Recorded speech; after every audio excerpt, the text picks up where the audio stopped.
এই লোকমান ছিল একজন কৃতদাস, লোকমান ছিল একজন নিগ্র লোক, কুচকুচে কালো, ঠোঁটগুলো পুরো, হাতগুলো লম্বা, কুচকুচে কালো। নিগ্র মানুষ আপনারা দেখেছেন কি? যারা হজে গিয়েছেন নিশ্চয়ই দেখেছেন, দেশের বাইরে যারা ভিজিট করেছেন দেখেছেন। আমি প্রথম দেখেছি মিশরে কুচকুচে কালো মানুষ, এর আগে দেখি নাই, লম্বা লম্বা মানুষ। 2008-এ যখন গেলাম মিশরে, মাগরিবের নামাজ পড়লাম, নামাজ পড়ে সালাম ফিরাই দেখি ডান দিকে মুনকার, বাম দিকে নাকির, মানে কালো কালো লোক। জীবনও এরকম দেখি নাই আমি। 104 দেশের ছাত্র একসাথে পড়তাম ওইখানে। প্রথম ওয়ালাদ্দাল্লিন সবাই কয় আমিন, আওয়াজ করে আমিন, অনেকে দিছে দৌড়। নতুন যারা বাংলাদেশে আওয়াজ শুনে ভয় পেয়ে গেছে, কি করবে না করবে। নতুন আমল যদি কেউ দেখে অনেকের মধ্যে এই অবস্থা ঘটে, ঠিক কিনা? কুচকুচে কালো মানুষ প্রথমে দেখলাম। এরকম কুচকুচে কালো ছিল সাইয়েদনা লোকমান আলাইহিস সালাম। দেখেন, কালো হওয়ার পরেও, একজন কৃতদাস গোলাম হওয়ার পরেও তার কথাগুলো কোরআনে দিয়েছে কে? তার মানে ইসলামে কালো সাদায় কোনো পার্থক্য নাই, ধনী গরিবে পার্থক্য নাই, লম্বা খাটোতে পার্থক্য নাই। পার্থক্য হলো তাকওয়ায়। যার কলিজায় তাকওয়া বেশি সেই আল্লাহর কাছে সেরা, ঠিক কিনা? কিয়ামতের দিন কি প্রধানমন্ত্রীর জন্য আলাদা লাইন, প্রেসিডেন্টের জন্য, এমপির জন্য? কিয়ামতের দিন লাইন দুইটা। কয়টা? আসহাবুল ইয়ামিন, আসহাবুশ শিমাল। একটা হবে ডানপন্থী আর একটা বামপন্থী। ডানপন্থীদের হাতের মধ্যে থাকবে লা ইলাহার পতাকা, আল্লিল্লাহে তাকবীর, আল্লাহু আকবার। আর বামপন্থীদের ওইখানে কিল ঘুষি আছে না নাই? দল দুইটা। ওই দিন হবে আসল খেলা, ফাইনাল খেলা, ঠিক কি না?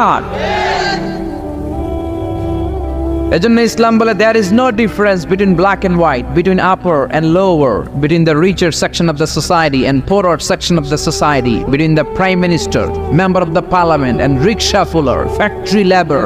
Everyone is totally equal, 100% equal, completely equal in the eyes of Islam. চিল্লায় কোন, ঠিক কি না? সাদায় কালায় পার্থক্য নাই, প্রধানমন্ত্রী কুলিওয়ালা ঠেলাওয়ালা রিক্সাওয়ালায় পার্থক্য নাই। পার্থক্য হলো যার কলিজায় তাকওয়া বেশি সেই আল্লাহর কাছে সেরা। এজন্য লোকমান আলাইহিস সালামের কথাকে আল্লাহ সরাসরি কোট করতে একটু কুণ্ঠাবোধ করলেন, আল্লাহ তুলে দিলেন কথাগুলো। পেশায় ছিল রাখাল, পেশায় কি ছিল? সারাদিন ছাগল চড়াতো, রাতের বেলায় যখন ঘরে ফিরতো এলাকার মানুষগুলো এরকম বসতো ওনার কথা শোনার জন্য। মাগরিবের পরে হাজার হাজার লোক চলে আসতো এই রাখালের কথা শোনাতে, কারণ আল্লাহ তাকে হিকমত দিয়েছে, প্রজ্ঞা দিয়েছে, বিবেক দিয়েছে, কমন সেন্স দিয়েছে। সাইয়েদনা লোকমানের কথা শোনার জন্য হাজার হাজার লোক হয়। লোকমানের মনিব ভাবে, ঘটনা কি, আমি হলাম ওর মনিব, আমার কাছে কেউ আসে না। আর এই লোকটা আমার কর্মচারী, কুচকুচে কালো দেখতে, তার কথা শোনার জন্য লোকেরা আসে কেন? লোকদের জিজ্ঞেস করলো তোমরা আসছো কেন? আপনার রাখাল ছেলের মাথার মধ্যে এত হিকমত, এত বুদ্ধি, তার কথাগুলো শোনার জন্য আমরা এসেছি। আমার এই রাখালের এত হিকমত, এত বুদ্ধি, দেখি তো কি হিকমত আছে। ডেকে আনলো একবার লোকমানকে, লোকমান তাআলা হুনা, এদিকে আসো। ইবনে জারির আত-তাবারি ওনার তাফসীরের ভেতরে, তাফসীর ইবনে জারির আত-তাবারি, এটার মধ্যে উনি লিখেছেন, উনি যে কত কিছু লিখেছেন, উনি একটা তারিখের গ্রন্থ, ইতিহাসের গ্রন্থ লিখেছেন, তারিখ আত-তাবারি। আলেম যারা আছেন বুঝবেন, উনি জীবনে যত পৃষ্ঠা লিখেছেন ওইটা দিয়ে যদি উনার জীবনের বয়সটারে ভাগ দেওয়া হয়, এভারেজে উনি দৈনিক প্রতিদিন লিখেছেন 85 পৃষ্ঠা। আমরা 85 পৃষ্ঠা তো পড়তেও পারি না। আপনি একদিনে 85 পৃষ্ঠা পড়ছেন কোনোদিন? উনি প্রতিদিন লিখতেন অন অ্যাভারেজ 85 পেজেস। 85 পৃষ্ঠা প্রতিদিন লিখতেন। উনি ওনার তাফসীর এনেছেন। মনিব লোকমান ডেকে বলে, ও লোকমান, ইযবাহ শাতান, একটা ছাগল জবাই করো, ওয়া আখরিজ মিনহা আতিয়াবা মুদগাতাইন, এবার ছাগলের সবচাইতে দুইটা দামি অঙ্গ ছুরি দিয়ে কেটে আনো। সাইয়েদনা লোকমান মনিবের কথা অনুযায়ী ছাগল জবাই করলেন, জবাই করে জিহ্বাটা আর কলবটা কেটে আনলেন। বললেন, মনিব, এই দুইটা অঙ্গ সবচেয়ে দামি। এবার মনিব বলল, ইযহাব ওয়াজবাহ শাতান উখরা, আরেকটা ছাগল জবাই করো, ওয়া আখরিজ মিনহা আখবাস মুদগাতাইন, এবার সবচেয়ে নিকৃষ্ট দুইটা অঙ্গ কেটে আনো।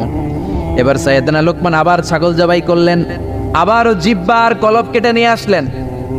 মনিব বলে, মা হাদা ইয়া লোকমান, ও লোকমান, সবচাইতে উৎকৃষ্ট দুইটা অঙ্গ কেটে আনার জন্য বললাম, জিহ্বার কলব আনলা।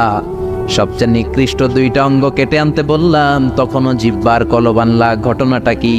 সাইয়েদনা লোকমান বললেন, জিহ্বা যদি ভালো হয় এর চেয়ে ভালো অঙ্গ আর হয় না, জিহ্বাটা যদি খারাপ হয় এর চেয়ে খারাপ অঙ্গ আর হয় না, ঠিক কি না? এই জিহ্বা দিয়ে যদি কোরআনের তেলাওয়াত করেন, এই জিহ্বা দিয়ে যদি আপনি আল্লাহর জিকির করেন, এই জিহ্বা দিয়ে যদি কোরআনের দাওয়াত দেন, এই জিহ্বা দিয়ে যদি ভালো ভালো কথা বলেন, এই জিহ্বাটাই হলো সেরা অঙ্গ।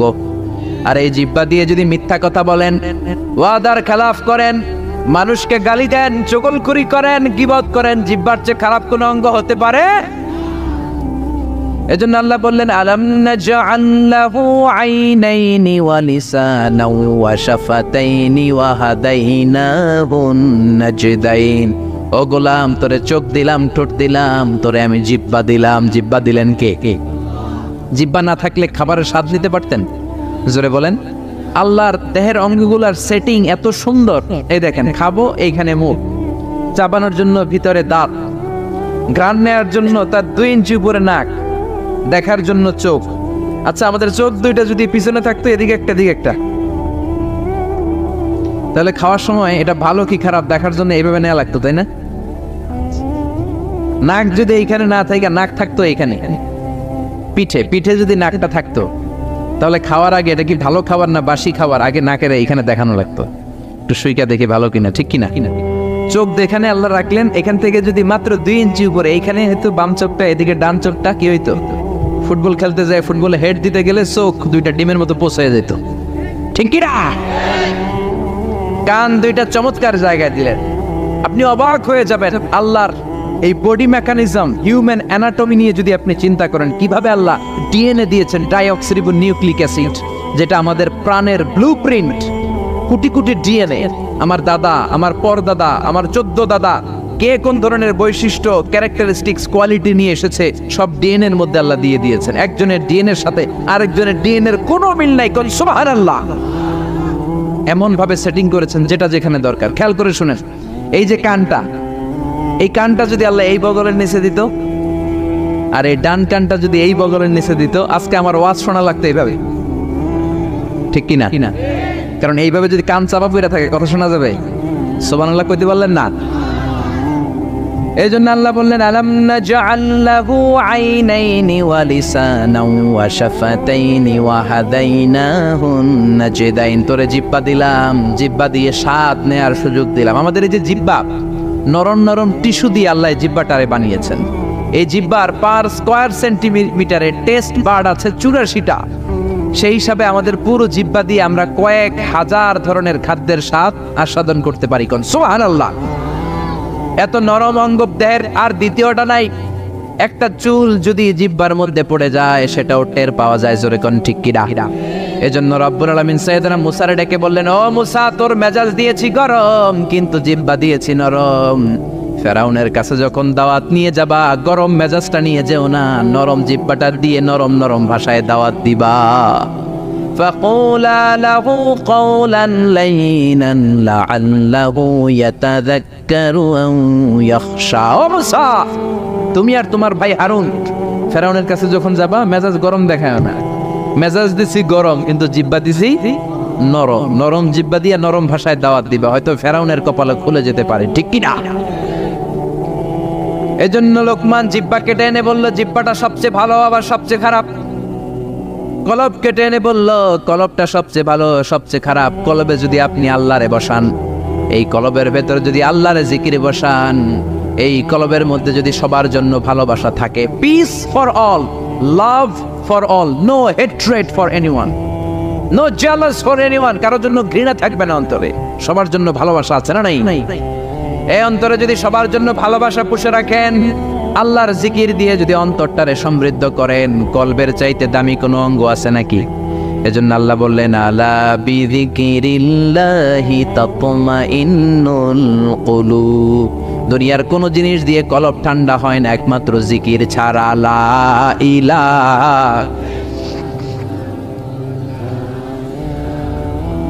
লা ইলাহা ইল্লাল্লাহু মুহাম্মাদুর রাসূলুল্লাহ সাল্লাল্লাহু। এই জন্যই কলবে জিকির করতে হবে, কলবের মধ্যে আল্লাহকে স্থান দিতে হবে। কলব পরিষ্কার হয় জিকির দিয়া। অনেকে বলে আমরা জিকির করি না, কলবে আয়না বসাই। কি বসাই? আয়না বসাইয়া দে মোর কলবের ভিতর বাবারে। আছে না নাই? আসলে আয়না আছে নাকি কলবে? বাবার কলবেই নাই, তোমার কলবে থাকবে কেমনে? আয়না টায়না কিছু না, কলবের ভেতরে জিকির থাকবে কার? লোকমান বলল সবচেয়ে দামি অঙ্গ জিহ্বা, সবচেয়ে নিকৃষ্ট অঙ্গ জিহ্বা, সবচেয়ে দামি অঙ্গ কলব, সবচেয়ে নিকৃষ্ট অঙ্গ কলব। মনিব তো বলে তাই তো, লোকমানের তো আসলেই অনেক জ্ঞান। মনিব বলে যা লোকমান, আর আমার রাখালগিরি করার দরকার নাই, তোরে আমি আজাদ করে দিলাম। দিন রাত সারাদিন সারাক্ষণ মানুষকে তোর জ্ঞান বিলিয়ে বিলিয়ে মানুষকে তুই আলোকিত করে দে। সুবহানাল্লাহ। বাড়িতে যে বললেন, এজন্য আল্লাহ বললেন ওয়ালাকাদ আতাইনা লুকমানাল হিকমাতা আনিশকুর লিল্লাহ ওয়া মান ইয়াশকুর ফাইন্নামা ইয়াশকুরু লিনাফসিহি ওয়া মান কাফারা ফাইন্নাল্লাহা গনিয়্যুন হামিদ। পড়েন সুবহানাল্লাহ। আল্লাহ বললেন আমি লোকমানরে হিকমত দিয়েছি। কি দিয়েছি? কথা বলেন। হিকমত শব্দটার সাথে আপনারা পরিচিত না? আমরা কিন্তু বলি এই কথা বলার সময় হিকমত খাটায় বলবি, বলি না বলি না বলি না। হিকমত হলো কেমন করে কথা বলতে হয়, কিভাবে বলতে হয়, কোন জায়গায় কোনটা বলতে হয়, এটার নাম হলো হিকমত। নলেজ আর common sense is equal to wisdom. প্রজ্ঞা, হিকমতের বাংলা হচ্ছে প্রজ্ঞা, ইংরেজি হচ্ছে উইজডম। আপনার যে জ্ঞান আছে, জ্ঞানের সাথে যদি কমন সেন্সটারে কাজে লাগান, ওইটাই প্রজ্ঞা, তখনই আপনি ওয়াইজ ম্যান হয়ে যাবেন, ঠিক না? আপনার জ্ঞান আছে নামাজ পড়া ফরজ, নামাজ পড়লে জান্নাতি হওয়া যায়, এটা কিন্তু হিকমত না, এটা হলো জ্ঞান, নলেজ। এবার কেমন করে রুকু করবেন, কেমন করে সিজদা করবেন, কেমন করে নামাজ পড়বেন, এটা জানার নাম হলো হিকমত। তার মানে জ্ঞানকে প্রয়োগ করার কৌশল হচ্ছে হিকমত। জ্ঞান প্রয়োগের বাস্তব কলা কৌশল মেকানিজম জানার নাম হচ্ছে হিকমত। এই জন্য যারা কোরআনের দাওয়াত দেয়, যারা মুফাসসিরে কোরআন, যারা খতিব, যারা ইমাম সাহেব, আল্লাহ তাদেরকে বললেন দাওয়াত দেওয়ার সময় হিকমতের সাথে দিবা। উদউ ইলা সাবিলি রাব্বিকা বিল হিকমাতি ওয়াল মাউইযাতিল হাসানাতি ওয়াজাদিলহুম বিল্লাতী হিয়া আহসান। উদউ ইলা সাবিলি রাব্বিকা, আল্লাহর রাস্তায় দাওয়াত দাও। কিভাবে দিবা? বিল হিকমা, হিকমতের সাথে দিবা। হিকমত আল্লাহ সবারে দেয় না। ইউতিল হিকমাতা মান ইয়াশা ওয়া মান ইউতাল হিকমাতা ফাকাদ উতিয়া খায়রান কাসীরা। আল্লাহ হিকমত দেন কিন্তু সবাইরে নয়, যারে দেন তার কপাল রে উজালা করে দেন। হিকমতের আরেক অর্থ সুন্নাহ। বিশ্বনবী ইউআল্লিমুহুল কিতাব ওয়াল হিকমা, কিতাব শিখাবে আর বিশ্বনবীর সুন্নাত শিখাবে। এই সব হিকমত আল্লাহ লোকমানকে দিয়েছেন। এজন্য রব্বুল আলামিন আমাদেরকেও হিকমত দেখ, আমরা চাই কি চাই না? চাই কি চাই না? সবাই পড়েন আল্লাহুম্মা উরযুকনা আল হিকমা। ও আল্লাহ, আপনি আমাদেরকে হিকমত দেন। পড়েন আমিন। আমি লোকমানকে হিকমত দিয়েছি আর বলেছি আনিশকুর লিল্লাহি ওয়া মান ইয়াশকুরু ফাইন্নামা ইয়াশকুরু লিনাফসি।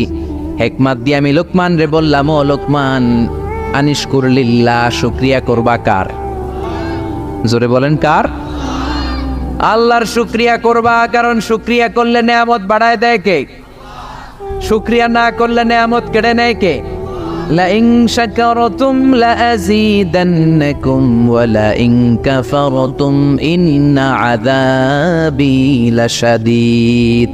ও বান্দা, যদি আমার নেয়ামতের শুকরিয়া করো, এই যে ভাত খাও, এই যে মাছ খাও, গোশত খাও, এই যে বাতাস নাক দিয়ে বাতাস নাও, এই যে প্রাণ ভরে তুমি পানি খাও, এই যে আমি নেয়ামত দিয়েছি, নেয়ামতগুলোর শুকরিয়া যদি করো, নেয়ামত বাড়ায় দিবে কে?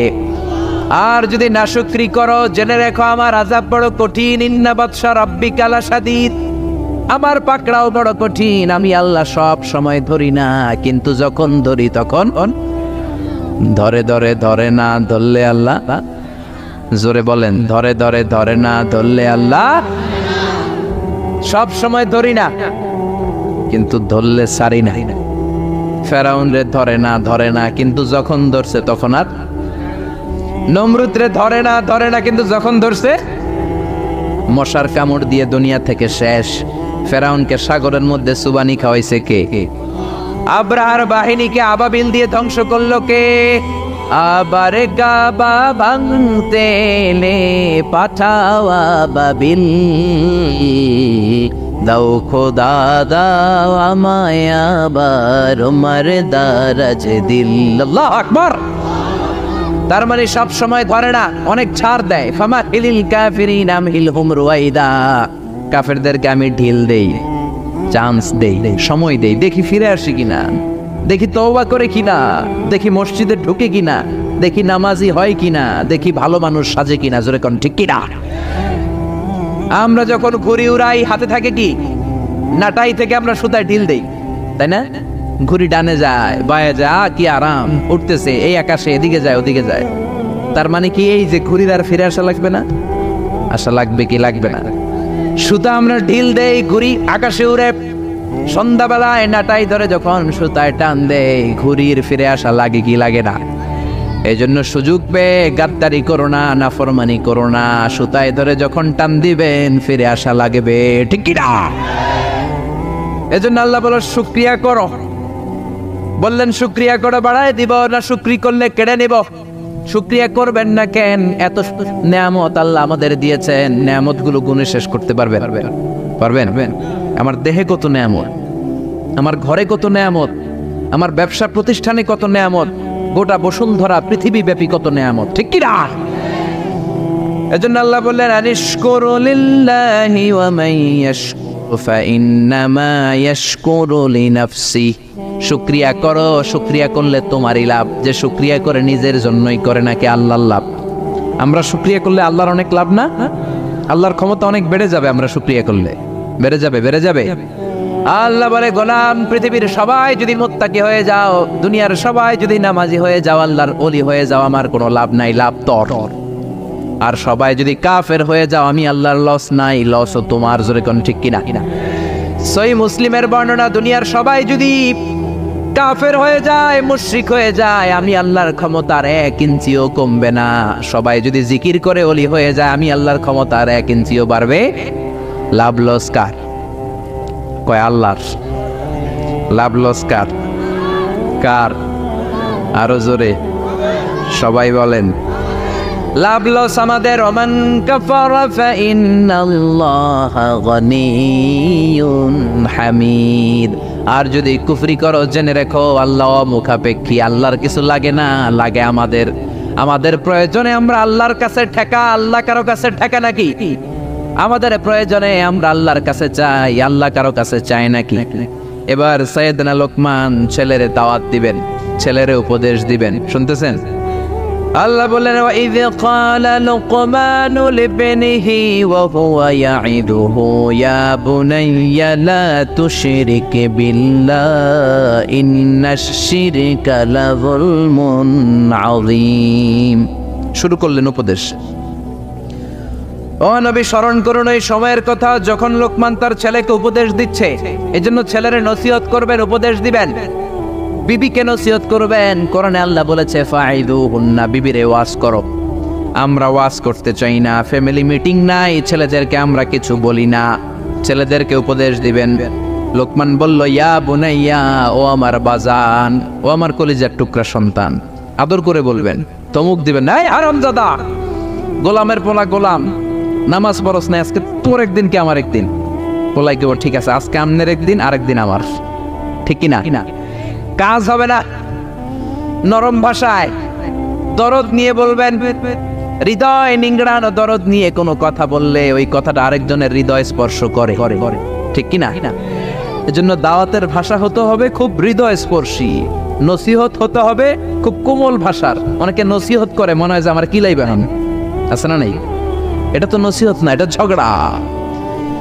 বাবা ছেলেরে ডাক দিল ইয়া বুনাইয়া, ও আমার বাজান, ও আমার কলিজার টুকরা, ও আমার বৎস, ও আমার সন্তান, ও আমার কলিজার টুকরা। এরকম দরদ মাখা কণ্ঠে, ও আমার বাজান, ও আমার সন্তান, এভাবে ডাকতে।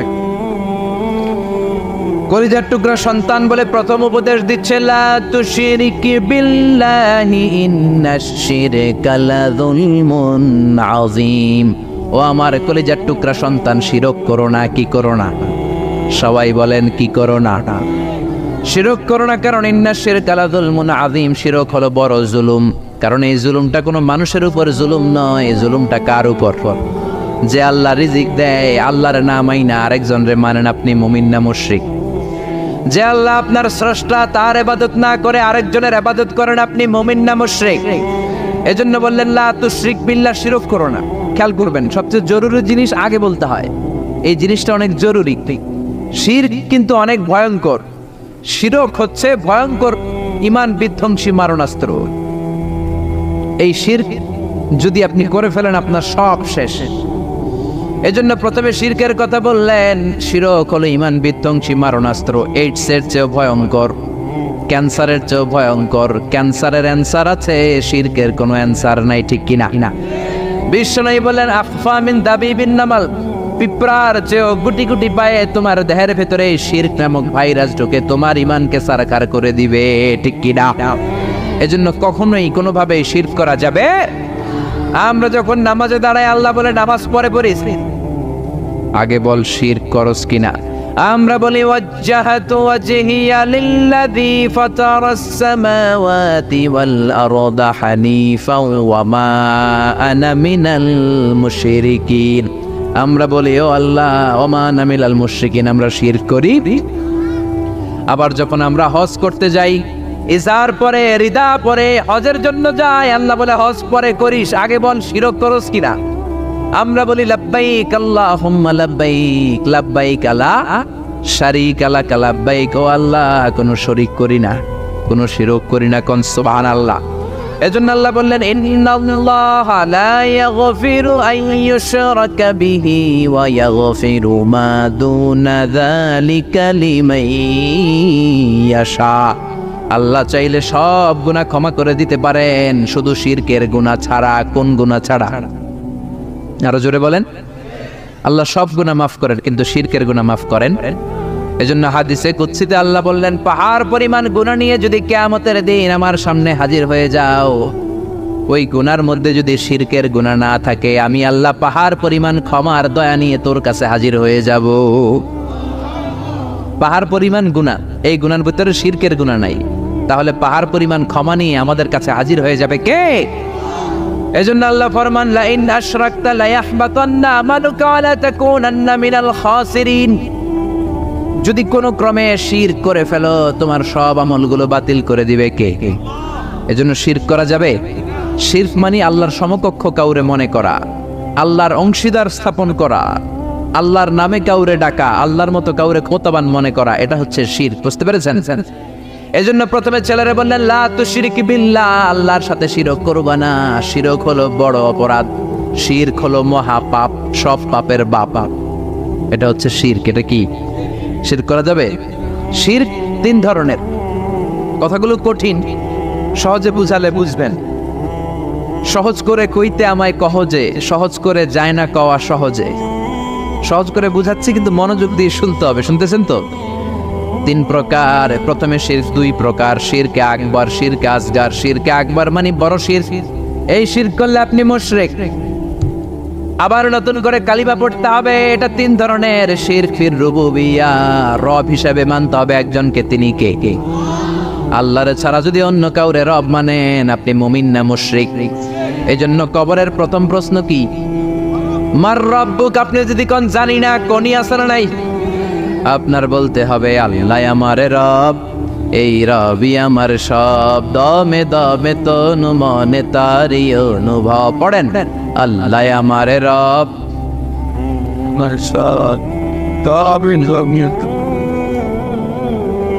আর শিরকু ফির রুবুবিয়াহ, রবের নামে যদি শিরক করেন, ফেরাউন বলেছিল, আনা রব্বুকুমুল আ'লা, আমি বড় রব, আমি বড় খোদা। আল্লাহ কয়, তুই হুদা।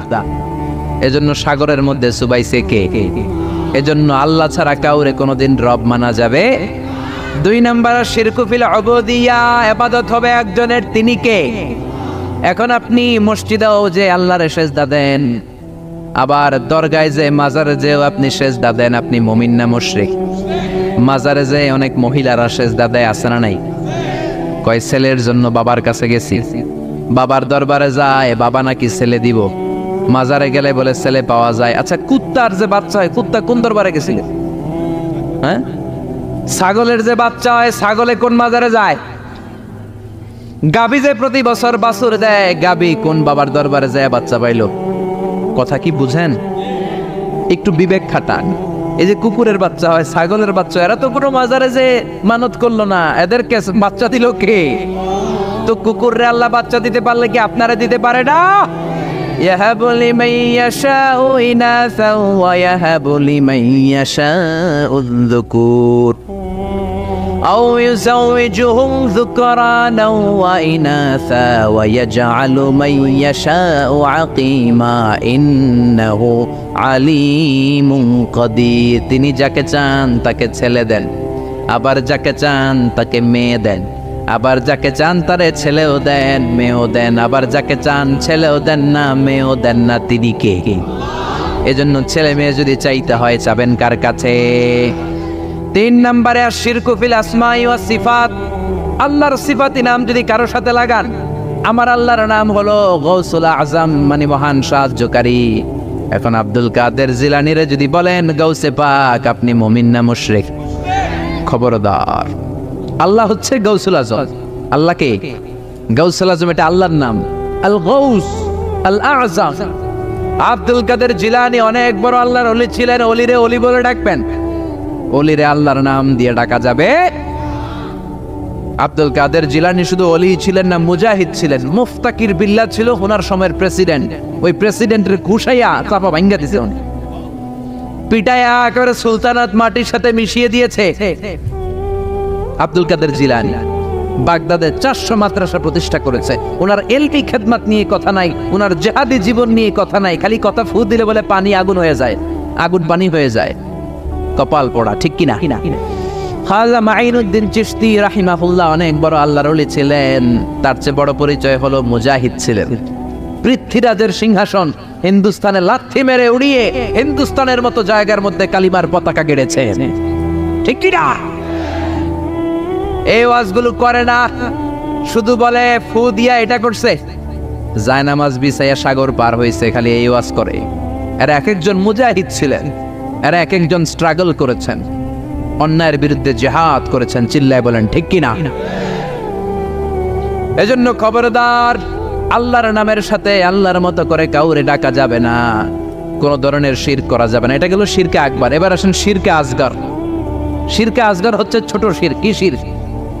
কথা বলেন। এটা করলে আপনি সাথে সাথে মুশরিক হবেন না, কিন্তু কবিরা গুনাহ হবে। আপনাকে তওবা করে ক্ষমা চাইতে হবে। চিল্লায় বলেন ঠিক কিনা? ছোট শিরকের মধ্যে 1 নাম্বার হলো রিয়া, সব লোক দেখানো। নামাজ পড়তে হবে একজনের জন্য, তিনি কে? এখন যদি আপনি লোক দেখানো নামাজ পড়েন, আপনি শিরক করে ফেললেন। বিষ্ণু বলেন, আমি আমার মৃত্যুর পরে তোমাদের ব্যাপারে সবচেয়ে যেই জিনিসটার আমি নবী ভয় পাই, সেটা হলো আর রিয়া, ছোট শিরক। মানুষ লোক দেখানোর জন্য কাজ করে। হজ করেছে, নামের আগে হাজি না লেখলে উনি সাইটটা ওড়ে, আছে না নাই? তো আপনি হজ করছেন কি আলহাজ লাগানোর জন্য? তো আপনি তো নামাজও পড়েন, নামের আগে মুসল্লি লাগান না কেন? আপনার নাম হবে আল মুসল্লি, আস-সাইম, আল মুজাক্কি, আল হাজ কুতুবউদ্দিন। কারণ আপনি নামাজ পড়েন, আপনি যাকাত দেন, আপনি রোজা রাখেন, শুধু হজটা লাগান কেন? কপাল পোড়া। হজ করেছেন আল্লাহর জন্য, খবরদার কোনোদিন নামের আগে আল হাজ লাগাবেন না। লাগাবেন? হজ করেছেন কারে দেখাইতে? কার খুশির জন্য? তো আপনি যে হজ করছেন, আপনি যে নামাজ পড়েন, আপনি যে তাহাজ্জুদে ওইটা কাঁদেন, এটা নামের আগে লাগান কেন? আমলগুলো বাতিল হয়ে যাবে। রিয়া সব শেষ করে দেয়। জাহান্নামের অতল গহ্বরে একটা জায়গা আছে, ওই জায়গাটার আগুনের এত তেজ, খোদ জাহান্নাম ওই জায়গা থেকে 70 বার দিনে পানা চায়। সাহাবারা বললেন, ওই জায়গায় কারা যাবে? বিষ্ণুই বললেন, যারা লোক দেখানো আমল করবে তারা যাবে। এজন্য রিয়া করা যাবে? কয়টা বলবো? শিরকুল আসগার অনেক। তারপরে আছে আল হালাফ বিগাইরি ইসমিল্লাহ, আল্লাহ ছাড়া অন্য কারো নামে কিরা কাটা। আমাদের দেশে এগুলো আছে না নাই? কয় মাথার কসম, টুপির কসম, বিদ্যার কসম, মায়ের দুধের কসম, মসজিদের কসম, কোরআনের কসম, কোনো কিছুর নামে কসম কাটা যাবে না একজনের নাম ছাড়া। তিনি কে? মান কানা হালিফান বিল্লাহ লা মুহালাতা, যদি আপনার কসম কাটতেই হয় কোনো কাজে একজনের নামে কাটবেন, তিনি কে? আপনি বলবেন আল্লাহর কসম। আবার বারবার যারা কসম কাটে তাদের মধ্যে নেফাকি আছে। বারবার নয়, কোন একটা বিষয়কে এমফাসাইজ করার জন্য, গুরুত্ব বোঝানোর জন্য অনেক সময় কসম কাটা লাগে না? বিচারে সালিশে অনেক বিষয়ে কসম কাটা লাগে তাকিদ দেওয়ার জন্য। তখন আপনি কসম কাটবেন একজনের নামে, তিনি কে? আল্লাহর নামে আপনি কসম কাটবেন। আল্লাহর নাম ছাড়া কারো নামে কসম কাটা যাবে। এরপরে তিয়ারা, বিশ্ব নেই বললেন লা তিয়ারাতা ফিল ইসলাম, ইসলামের শুভ অশুভ কিছু নাই। সুলক্ষণে কুলক্ষণে বলতে কিছু নাই, কুফা টুফা বলতে কিছু নাই। কয় তুই একটা কুফা, তুই ঘরে ঢুকলে বাংলাদেশের উইকেট পড়ে, তুই বাইর বাইর বাইর বলি না? কেউ ঢুকলে কি উইকেট পড়ে? সে ঢুকলেও পড়বে না ঢুকলেও পড়বে, এটা তো একটা খেলার সিস্টেম। আপনি ভালোভাবে খেললে আপনার উইকেট পড়বে কেন? ঠিক কি না? এই কুফা বলতে ইসলামে কিছু নাই। নতুন বউ আসছে বাড়িতে, মা চা বানায় খাও, বৌমা চা বানাইতে যায় ফ্রিজ ভেঙে ফেলছে, বউটা ভালো না, এটা কুলক্ষণ, এটা অপয়া। এগুলো ইসলামে না। ইসলাম বলে আল কদর খাইরিহি ওয়া শাররিহি মিনাল্লাহ, ভালো হোক মন্দ হোক দুনিয়ার কেউ করতে পারে না, করতে পারে একজন, তিনি কে? এরপরে ইতিয়ানিল আররাফিন, গণকের কাছে যাওয়া যাবে। অনেক গণক বাবা বাংলাদেশে আছে না নাই? গনে গনে নাকি সব বলে দেয়। বিশ্বনবী বললেন মান আতা আররাফান, যে কোনো গণকের কাছে যায়, ফাসালাহু আন শাইইন, যে কিছু জিজ্ঞেস করে, গণকের কাছে যে জিজ্ঞেস করার সাথে সাথেই 40 দিনের আপনার নামাজগুলারে বাতিল করে দিবে কে? গণক যা বলছে এটা বিশ্বাস করেন নাই, শুধু জিজ্ঞেস করছেন, 40 দিনের নামাজ বাতিল। আর গণক যা বলেছে যদি বিশ্বাস করেন, মুশরিকদের কাতারে আপনারা তুলে দিবে কে? এজন্য গণকের কাছে যাওয়া যাবে না। গণকরে যে বলবেন ও গণক বাবা আপনার চেম্বারে আপনি কি করেন, গণক বলবে আমি ভবিষ্যতের সব কথা জানি, সব বলে দেই। এটা বললেই দিবেন এক থাপ্পড় 20 কেজি ওজনের। যদি বলে এই থাপ্পড় দিলি কেন, বলবেন তুমি তো গণক, ভবিষ্যৎ জানো, আজকে আমি এই সাথে থাপ্পড় দিব আগেই তো জানার কথা, তুমি না সব জানো, আমারে দেখে তুমি দৌড় দাও নাই কেন? ঠিক কি না? এইভাবে সাইজ করবেন গণক বাবাদেরকে। এরপরে আছে রাশিফল বাবা, মেষ রাশি, বৃষ রাশি, মিথুন রাশি, কর্কট রাশি, তুলা রাশি, সিংহ রাশি, আছে না নাই? আপনি যাবেন কইব তোর উল্লুক রাশি, আপনার বন্ধুরে নিয়ে যান বলবে তোর বন্ধুর ভাল্লুক রাশি, আপনার বউ নিয়ে যান বলবে তোর বউয়ের বিলাই রাশি, আপনি যাই বলবেন বাবা আমার রাশি, কইব তোর কুত্তা রাশি, আপনার ছোট্ট ছেলেটারে নিয়ে যান বলবে তোর ছেলের ইন্দুর রাশি, আছে না নাই? হাতের রেখা দেখে আর সব বলে এই যে এইখানে তোমার বিবাহ, এটা একটু ঘুরাই দিলে এটা ওইদিকে যাবে, আর তুমি তো সৌদি চলে যাবা কিছুদিন পরে, তোমার ভাগ্যে অনেক কিছু আছে। হাতের রেখায় কোনো ভাগ্য থাকে না, কারণ ভাগ্য তো তারও থাকে যার হাত থাকে না। হাত নাই পা নাই এরকম বিকলাঙ্গ লোক পৃথিবীতে আছে না নাই? তো যেই লোকটার হাত নাই তারও তো ভাগ্য আছে। এজন্য কপাল পোড়া এদের কাছে যাওয়া যাবে। খবরদার টিয়া পাখির কাছে যায়, টিয়া পাখি নাকি ভাগ্য বলে দেয়। কত নিম্ন রুচির লোক হতে পারলে একজন মানুষ আশরাফুল মাখলুকাত হয়ে টিয়ার কাছে ভাগ্য জানতে চায়।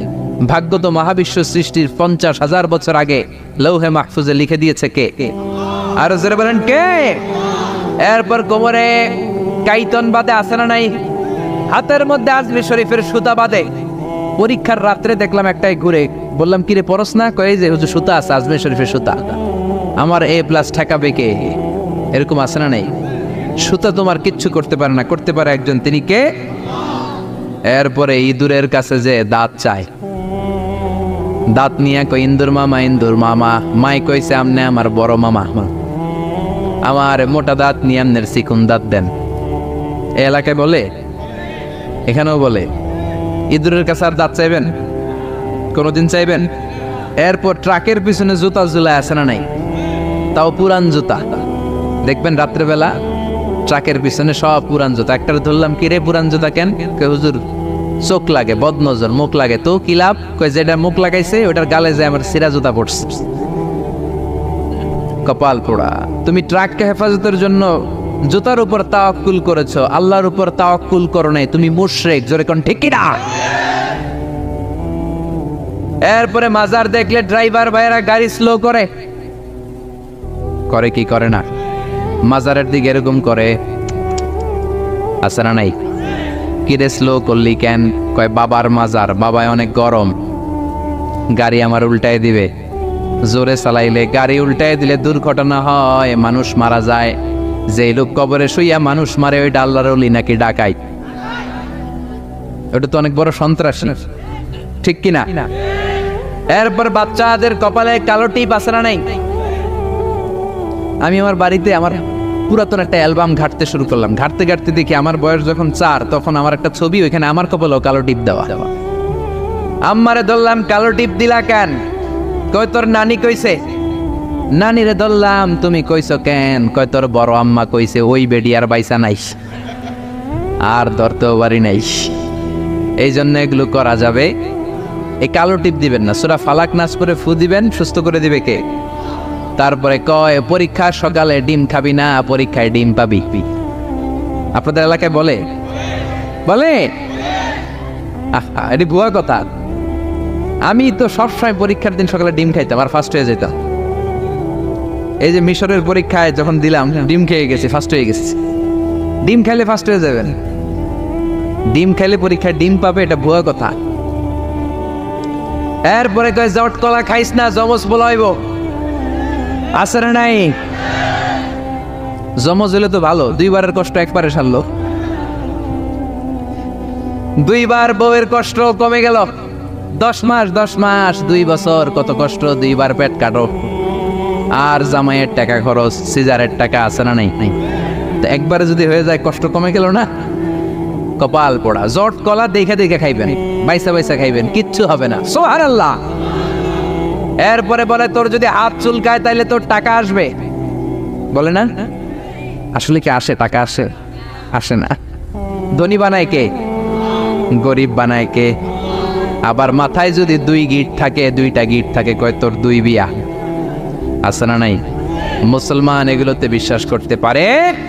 এজন্য লোকমান বললেন, লা তুশরিক বিল্লাহি ইন্নাশ শিরকা লাযুলমুন আযীম। খবরদার শিরক করো না, শিরক বড় অপরাধ।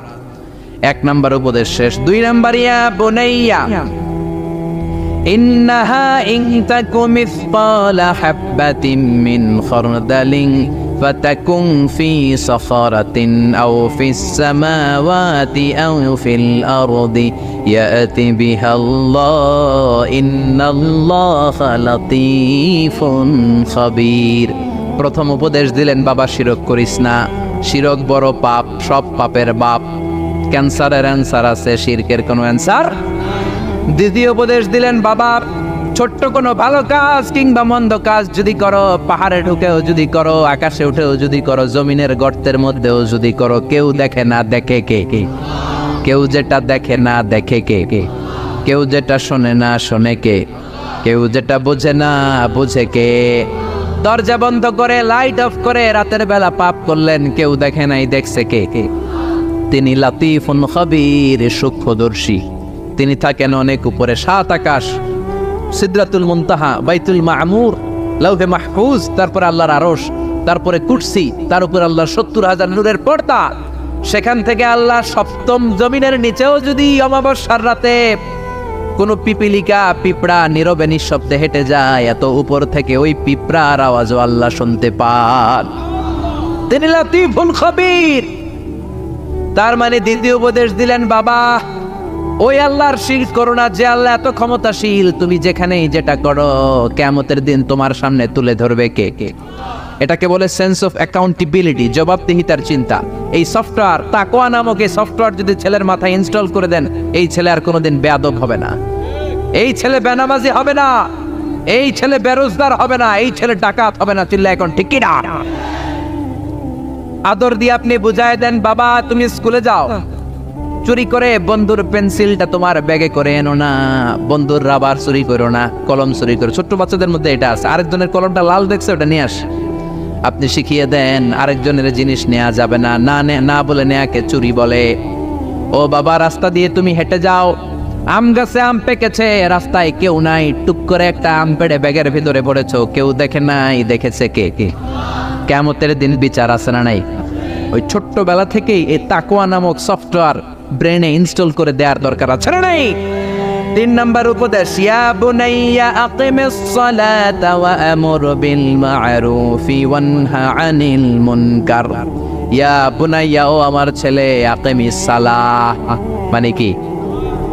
সালাতে কায়েম করো, সালাতে কায়েম করো, হবে সম্মানী তুমি, হবে জান্নাতি তুমি, হবে জান্নাতি তুমি, হবে সম্মানী তুমি, দিবে কাল হাসরে শীতল ছায়া আরশে আজিম, রাব্বিয়াল আলা রাব্বিয়াল আযীম, রাব্বিয়াল আলা রাব্বিয়াল আযীম। আল্লাহু আকবার। 3 নাম্বার উপদেশ দিলেন, প্রথমে বললেন শিরক করো না, 2 নম্বরে বললেন আল্লাহ তো ক্ষমতাশীল, যাই করো না কেন আল্লাহ দেখে। 3 নম্বরে বললেন ওই আল্লাহর প্রথম আদেশ হলো নামাজ। প্রথম আদেশ কি? আউয়ালু মা ইউহাসাবু বিহিল আবদু ইয়াউমাল কিয়ামাতি আস-সালাহ। কিয়ামতের দিন প্রথম যে আল্লাহ হিসাব যেটার চাইবেন সেটা কি? নামাজের হিসাব যদি সহজ হয় সব সহজ করবে কে? নামাজের হিসাব কঠিন হলে কঠিন করবে কে? এজন্য বিশ্বনবী বললেন মুরু সিবিয়ানাকুম বিস-সালাতি হুম 7 সিনিন।